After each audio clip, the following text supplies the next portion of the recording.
नमस्कार साथियों, good evening. आपका द एनके स्टडी के यूट्यूब चैनल पर मैं नवीन कुमार बार फिर से स्वागत करता हूं। अगर आपको द एनके स्टडी का कंटेंट टॉपिक्स पसंद आता है तो उसको जरूर से लाइक व सब्सक्राइब करें।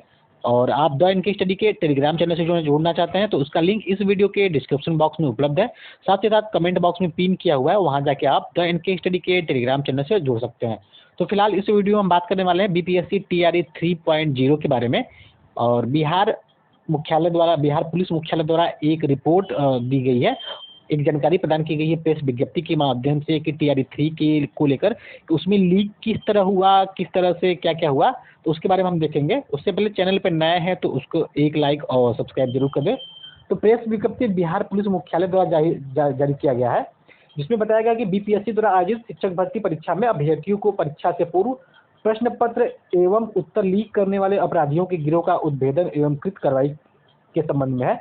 तो अब जब बिहार पुलिस मुख्यालय के द्वारा ये साफ साफ स्पष्ट रूप से कह दिया गया कि पेपर वास्तव में लीक हुआ है, तो अब सरकार को जल्द ही इस पर निर्णय लेना चाहिए और दोनों ही मीटिंग के पेपरों को रद्द कर देना चाहिए, क्योंकि बहुत बड़े पैमाने पर लीक हुआ है।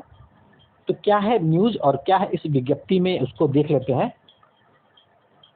तो बिहार लोक सेवा आयोग द्वारा शिक्षक भर्ती परीक्षा के तीसरे चरण टीआरई 3 हेतु 15 मार्च 2024 को परीक्षा का आयोजन किया गया था। इस संबंध में दिनांक 13/3/2024 को आर्थिक अपराध इकाई बिहार पटना को कई सूत्रों से गोपनीय सूचना प्राप्त हुई है कि दिनांक 15/3/2024 को बीपीएससी द्वारा आयोजित शिक्षक भर्ती परीक्षा में अभ्यर्थियों को परीक्षा से पूर्व प्रश्न पत्र एवं उत्तर मुहैया कराने के एवज में 10-10 लाख रुपए अभियुक्तों द्वारा लिया जा रहा है। इस संबंध में जांच हेतु आर्थिक अपराध इकाई बिहार पटना द्वारा दिनांक 14/3/2024 को एक विशेष टीम गठित किया गया था। गठित टीम द्वारा दिनांक 14/3/2024 को छापामारी के क्रम में प्रश्न पत्र लीक करने वाले गिरोह के एक सदस्य को पटना स्थित कर बिगहिया क्षेत्र से शिक्षक भर्ती परीक्षा के अभ्यर्थियों के साथ पकड़ा गया, जिसके पास से बहुत सारे अभिलेख जब्त किए गए।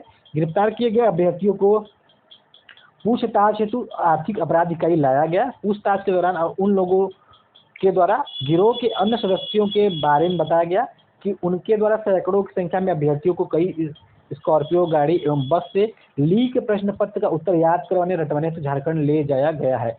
तो आप समझ सकते हैं कि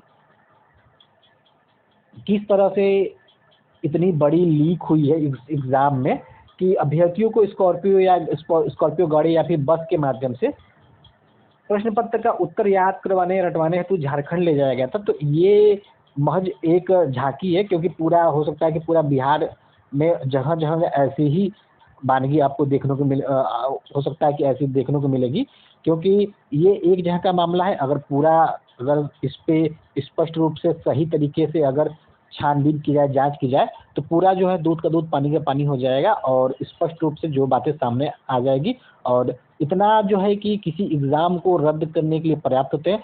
चाहे पेपर लीक हुआ है, चाहे एक अभ्यर्थी ने लीक किया हो, चाहे हज़ारों की संख्या या लाखों की संख्या में हो, उससे कोई अवैध मतलब नहीं होता है। क्योंकि जब पेपर लीक ही हो गया तो इसके बारे में क्या अभ्यर्थियों के साथ, जो जेन्युइन अभ्यर्थी है उनके साथ फेयर नहीं हुआ है, तो इसका मतलब है कि पेपर को अनिवार्य रूप से रद्द किया जाना चाहिए। तो इसमें साफ साफ बिहार मुख्यालय पुलिस द्वारा साफ साफ कहा जा रहा है कि अभ्यर्थियों को उत्तर रटवाने हेतु जो है कि झारखंड ले जाया गया था। उक्त सूचना के आलोक में गठित विशेष टीम के द्वारा 15/3/2024 को प्रातः 5 बजे से झारखंड पुलिस की सहायता से हजारीबाग स्थित कुर्रा पद्मा एवं बरही स्थित होटल, कोहिनूर होटल एवं मैरिज हॉल में छापामारी की गई, जहां पर लीक प्रश्न पत्र का उत्तर रटवाने हेतु सैकड़ों की संख्या में अभ्यर्थी एकत्र हुए थे। उनमें से लगभग 270 अभ्यर्थियों को एक संगठित गिरोह के सदस्यों से परीक्षा के संबंध में पूछताछ की गई।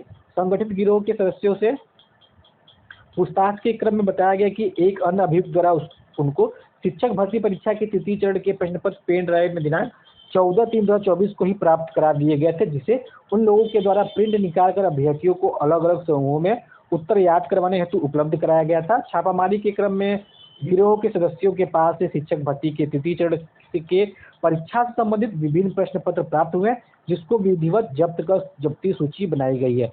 तो पेपर के एक दिन पहले ही ये पेपर लीक हो गया है। तो ये अभी तो मामला 270 अभ्यर्थी तक है, लेकिन ये एक गिरोह का मामला, अगर कई गिरोह होंगे अलग अलग जगह पे या कॉलेज से स्कूल से भी पेपर लीक हो गए, तो समझ सकते हैं कि किस तरह से कहीं ज़्यादा जो है अभ्यर्थियों के पास ये एक दिन पहले ही पेपर पहुंच गया था और तमाम प्रकार के दावे सरकार की ओर से किए जाते रहे कि सब कुछ ठीक ठाक है, लेकिन सब कुछ ठीक ठाक नहीं है। एक दिन परीक्षा के एक दिन पहले ही जब पेपर वायरल हो जाता है तो कितनी तेज़ी के साथ वायरल होता है, लोग कहाँ-कहाँ भेज देते हैं। तो इसके बारे में ज़रूर से बिहार सरकार को सोचना चाहिए और इस पे त्वरित एक्शन लेना चाहिए और इस पे जो है कि परीक्षा को रद्द करना ही एकमात्र उपाय होना चाहिए। तो छापामारी व प्रारंभिक पूछताछ के बाद उक्त प्रश्न पत्र को परीक्षा उपरांत बीपीएससी के कार्यालय से प्राप्त प्रश्न पत्र की प्रति मिलान किए जाने पर हूबहू सही पाया गया। इससे प्रमाणित होता है कि दिनांक 15/3/2024 को बीपीएससी द्वारा आयोजित शिक्षक भर्ती परीक्षा का प्रश्न पत्र किसी स्तर से परीक्षा पूर्व उपरोक्त गिरोह के सदस्यों द्वारा प्राप्त कर लिया गया था। गिरोह के सदस्यों एवं उनके मेल में आए अभ्यर्थियों के पास से शिक्षक भर्ती परीक्षा से संबंधित विभिन्न परीक्षा केंद्रों से जुड़े विभिन्न पालियों के प्रवेश पत्र, अभ्यर्थियों के मूल प्रमाण पत्र, ब्लैंक चेक 50,000 रुपये, लगभग 50 mobile, laptop, printer, pen drive आदि भी पटना, बिहार एवं हजारीबाग, झारखंड से बरामद किया गया है।